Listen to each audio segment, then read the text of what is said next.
శ్రీమహాగణాధిపతయే నమః. సదాశివసమారంభాం శంకరాచార్యమధ్యమాం అస్మదాచార్యపర్యంతం వందే గురుపరంపరాం. శ్రీమాత్రే నమః. ప్రేక్షకులందరికీ కూడా స్వాగతం. గురు వక్రత్యాగం అంటే మనం గురు రుజు మార్గాన్న ప్రయాణించడం అనేది జరుగుతుంది. అయితే గురువు ఇప్పటి వరకు కూడా మనకి మేషరాశిలో రాహుతో కలిసి ఉండి గురుచండాల యోగంగా మనం చెప్పుకున్నాం ఇదివరకు వీడియోస్లో కూడా. తర్వాత ఎప్పుడైతే ఈ యొక్క రాహువు ఇక్కడ మేషరాశి నుండి మీనరాశిలోకి ఆయన ఎప్పుడైతే మార్పు చెందాడో అక్టోబర్ 31 తర్వాత నుంచి గురువు మేషరాశిలోనే సంచరిస్తున్నా కూడా గురువు వక్రగతిలో సంచారం చేయడం అనేది జరిగింది. అయితే ఇప్పుడు మనకి ఇది డిసెంబర్తో ఈ వక్రత్యాగం అనేది అయిపోయి ఈయన రుజు మార్గాన ప్రయాణం చేయడం అనేది జరుగుతోంది. అయితే ఎప్పటి వరకు ఏప్రిల్ వరకు కూడా అంటే ఇంచుమించు మనకి మే 1వ తారీఖున ఈయన మళ్ళీ వృషభ రాశిలోకి మార్పు చెందడం అనేది జరుగుతుంది. కాబట్టి ఈ 4 నెలల్లో ఏదైతే సమయం ఉందో ఈ సమయం అంతా కూడా గురువు మేషరాశిలో రుజు మార్గంలో ప్రయాణం చేయడం అనేది జరుగుతుంది. అయితే గురువు వచ్చేటప్పటికి మనకి సహజ శుభగ్రహంగా చెప్పడం అనేది జరుగుతుంది. అంటే ప్రతిదానికి చూడండి, మనం గురుబలం చాలా అవసరము అని చెప్తాం ప్రతిదానికి కూడా.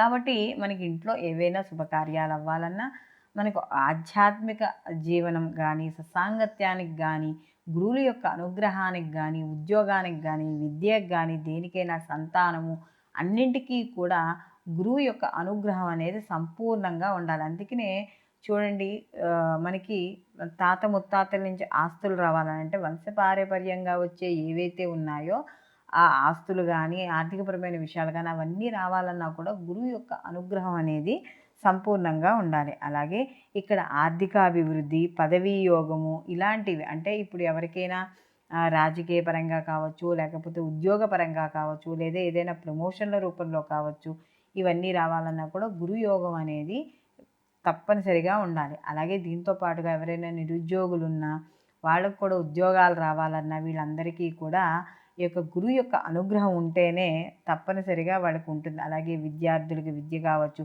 కుటుంబంలో మనశ్శాంతి, సౌఖ్యము, అలాగే కుటుంబ వాతావరణం సంతోషంగా ఉండడం, అనుకున్న పనులు అనుకున్న సమయానికి పూర్తవ్వడము, ఇవన్నీ కూడా గురువు యొక్క అనుగ్రహం వల్ల అనేవి కలుగుతాయి. ఇవి సహజంగా మనం చెప్పుకునే కారకత్వాలుగా ఉంటాయి. అంటే గురువు సహజంగా ఇచ్చే ఇవన్నీ శుభ ఫలితాలు. అయితే ఇలాంటి శుభ ఫలితాలను ఇచ్చే గురువు గత కొంతకాలంగా ఈయన రాహుతో కలిసి ఉండడం, తర్వాత వక్రగతిని పట్టడము, ఇప్పుడు ఆ వక్రగతి ఏదైతే ఉందో ఆ వక్రగతి వీడడం అనేది జరిగింది. అంటే ఈయన సవ్య దిశలో ప్రయాణం చేయడం అనేది జరుగుతోంది.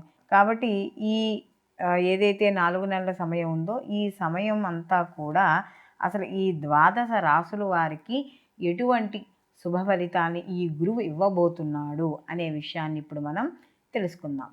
మకర రాశి వాళ్ళకి చూసుకున్నప్పుడు రాశాధిపతి వచ్చి శని భగవానుడు.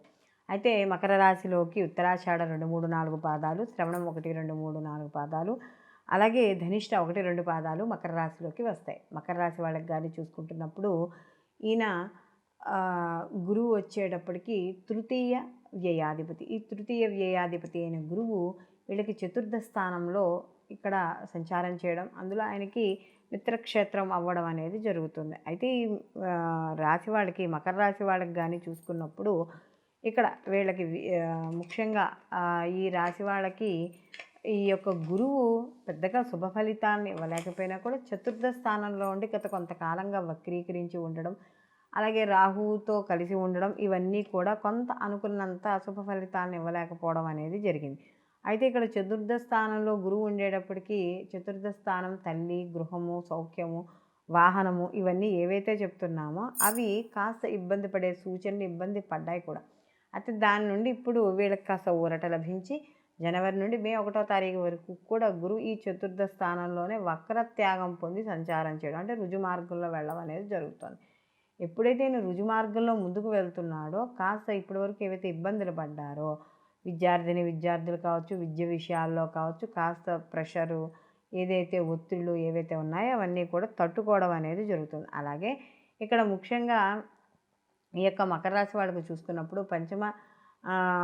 పంచమ దృష్టితో ఇక్కడ వీళ్ళు అష్టమ స్థానాన్ని, అలాగే సప్తమ దృష్టితోనేమో దశమ స్థానాన్ని, నవమ దృష్టితో ద్వాదశాన్ని చూడడం అనేది జరుగుతుంది. అయితే ఇక్కడ ముఖ్యంగా చూసుకున్నప్పుడు ఇక్కడ అష్టమ స్థానాన్ని, దశమ స్థానాన్ని కూడా చూస్తున్నాడు ఇక్కడ గురువు. అంటే వృత్తి, ఉద్యోగ, వ్యాపారాల పరంగా గత కొంతకాలంగా ఎవరైతే చూస్తున్నారో వాళ్ళందరికీ కూడా అనుకూలంగా ఉండడం.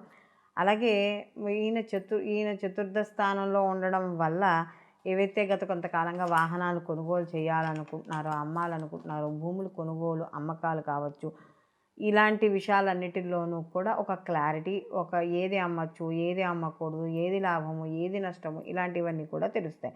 ఎవరైతే నిరుద్యోగులు ఉన్నారో వాళ్ళందరికీ కూడా ఉద్యోగాలు వచ్చే అవకాశం అనేది కనబడుతోంది.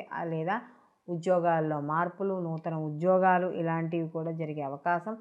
విద్యార్థులు ఎవరైతే ఉన్నారో వాళ్ళకి నచ్చిన కోర్సుల్లో జాయిన్ అవ్వడం, లేదా విద్య కోసం అంటూ ఇంటికి దూరంగా వీళ్ళు వెళ్ళి ఉద్యోగం చేయడం. అందులో వీళ్ళకి మకర రాశి వాళ్ళకి ఏనాటి శని కూడా జరుగుతోంది కాబట్టి అది కూడా కొంత వీళ్ళకి ఉండడం అనేది జరుగుతుంది. అలాగే కుటుంబ పరంగా కూడా కుటుంబానికి సంబంధించిన విషయాల్లో కూడా గత కొంతకాలంగా కాస్త ఏదైనా ఒక విషయం మీద నలుగుతూ మానసికంగా ఇబ్బంది పడుతున్న వాళ్ళకు కూడా కాస్త ఈ 4 నెలలు అంటే ఈ యొక్క గురువు రుజు మార్గంలో సంచారం చేస్తున్నంత కాలము కూడా అనుకూలంగా ఉండడం, విద్యార్థులకు కూడా మంచి అవకాశాలు, కోర్సులు, వాళ్ళకు కూడా ఆదాయ మార్గాలు పెరగడం. అంటే ఏదైనా చదువైపోయిన వెంటనే ఉద్యోగం రావడం, పరీక్షల్లో మంచి ఉత్తీర్ణత సాధించడం, ఇలాంటివన్నీ కూడా కనబడుతోంది.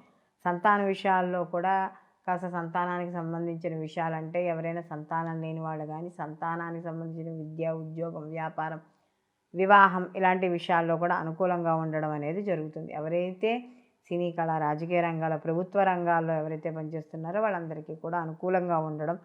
ముఖ్యంగా ఈ రాశిలో ఉన్న స్త్రీలు వాళ్ళ వృత్తి, ఉద్యోగ, విద్యా విషయాల్లో కూడా మంచి సత్ఫలితాలను పొందడం అనేది జరుగుతుంది. అలాగే ఇక్కడ ఏవైతే గత కొంతకాలంగా రావు, ఇవి మనకి చేయవు అని మనం ఆర్థిక పరంగా కావచ్చు, లేదైనా ఒక వ్యవహారం కావచ్చు, అంటే ఏదైనా ఒక సమస్య కావచ్చు, ఏదైనా తీరట్లేదు గత కొంతకాలంగా అనుకున్న వాళ్ళకి ఇక్కడ అష్టమ స్థానాన్ని చూడడం వల్ల ఏవైతే పనులు ఆగిపోయాయో అవి మాటలు కావచ్చు, ఆర్థికంగా కావచ్చు, అవన్నీ కూడా ఇక్కడ ఈ యొక్క గురువు యొక్క వీక్షణ వల్ల కావచ్చు, వీటి వల్ల కావచ్చు, ఆయన యొక్క రుజు మార్గంలో సంచారం చేయడం వల్ల కావచ్చు, అన్నీ కూడా తొలగడం అనేది జరుగుతుంది. అలాగే ఈ రాశిలో వృత్తి, ఉద్యోగ, వ్యాపారాల పరంగా ఉన్న వాళ్ళకి మంచి అవకాశాలు కూడా లభిస్తాయి. ఆర్థిక పరంగా కూడా కాస్త కొంత ఎదుగుదల, ముందుకు వెళ్ళడం అనేది జరుగుతుంది. వీళ్ళు మరిన్ని మంచి ఫలితాలు పొందడానికి ప్రతిరోజు కూడా వీళ్ళు శివాలయంలో ఆవునేతితో దీపాన్ని వెలిగించి